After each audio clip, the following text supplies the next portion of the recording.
శ్మశానంలో ఆయన కూర్చోపోతే ఉగ్రభూతాలు వచ్చి ఓళ్ల మీద పడిపోయి ప్రజల్ని సత్కార్యాలు చెయ్యనివ్వమని అక్కడ కూర్చుని తాండవం చేసి వాళ్ళని కూర్చోబెడతాడు.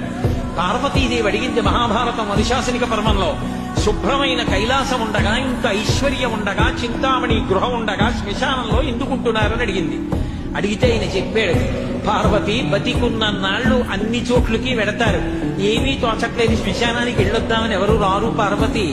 నేనంతవాణ్ణంటాడు, పొడుగ్గా ఉన్నానంటాడు, తెల్లగా ఉన్నానంటాడు, పండితుండంటాడు, పద్యాలు నాకు నోటికొచ్చంటాడు, ఉపన్యాసం చెప్పగలనంటాడు, నాకు పాటలు వచ్చంటాడు, నేను నాట్యం చేస్తానంటాడు, నేను అధికారినంటాడు, నా దగ్గర డబ్బుందంటాడు, నేను పాట పాడగలనంటాడు. ఇన్ని ఉన్నాయనుకున్న వాడిలోంచి ఊపిరి బయటికి వెళ్ళిపోయిన తరువాత వాడిని తీసుకెళ్లి 4 కొత్త కర్రల మీద పడుకోబెట్టి చాప చుట్టి తాడు కట్టి పైన నూలు బట్ట కప్పి తీసుకొచ్చి అన్నీ తీసేసి కర్రల మీద పడుకోబెట్టి కాల్చేస్తుంటే జీవుడు లేచి నిలబడి పుర్రె పగిలిపోయిన తరువాత కన్న కొడుకు కూడా స్నానం చేసి వెళ్ళిపోతుంటే చీకటి పడిపోయాక, అయ్య బాబోయ్ చుట్టూ ఉగ్రభూతాలు, నా వాళ్ళన్న వాళ్ళు లేరు, వీళ్ళని నమ్ముకున్నాను, ఒక్కడు లేడని ఏడుస్తుంటే నేనున్నాను రా అని చెప్పడానికి నేను కూడా లేకపోతే చచ్చిన వాడు 1000 మాటలు చచ్చిపోతారని అక్కడ ఉన్నారు పార్వతి.